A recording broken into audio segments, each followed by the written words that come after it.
Robert, after the first stage this morning, you were the leader of Rallye Monte Carlo, and after the second. Could you imagine that when you woke up and walked to the service park that you'd be leading after such difficult conditions, and in the World Rally Car as well?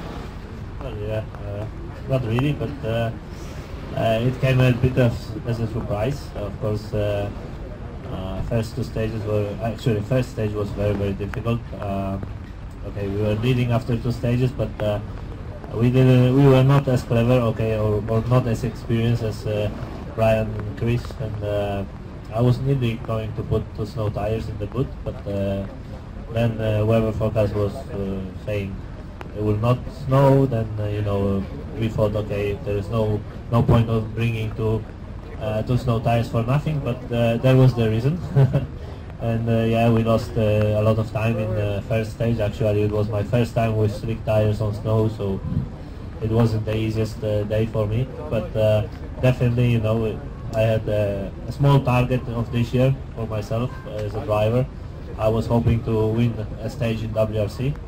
I did it in the first attempt, so I have to put up that new target. But I think I will wait until Monte Carlo finish, and then, because I think Monte is not the best idea to, you know, step up and move forward. I think the conditions are very tricky, and most of the condition I drive today, it was my first time in my life, not only in WRC car. So you can imagine there was there was a lot of action, but not action because I was pushing, action because when you are driving 8 kilometers downhill with slick tires, and the car doesn't stop, even if you are going 40 kilometers per hour, it doesn't feel nice, but it feels nice to be here. My target is to be in Monte in the end, and that's it will stay. And if our pace will be good, it's even better, but priority is to finish the rally. What makes it more amazing, and you mentioned it there, is the driving on the slick tyres on that opening stage this morning and still setting those kind of times. We imagine in our heads there must have been some huge moments. Were there? Is the onboard very interesting? No, the onboard is not interesting actually.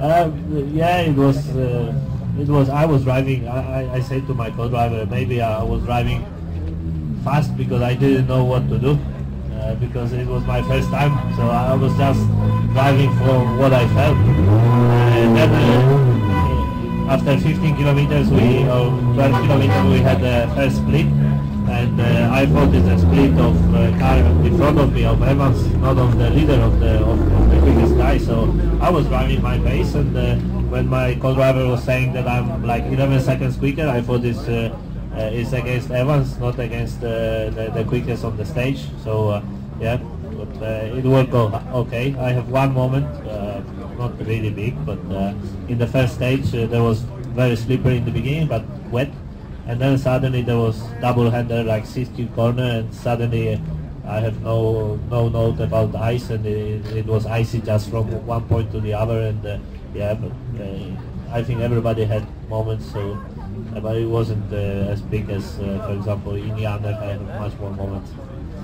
Well, well guys, we look forward to seeing you all compete tomorrow, whatever the weather may bring you. Good luck tomorrow. Brian Bouffier, Robert Kubica, Chris Meek. Thanks guys.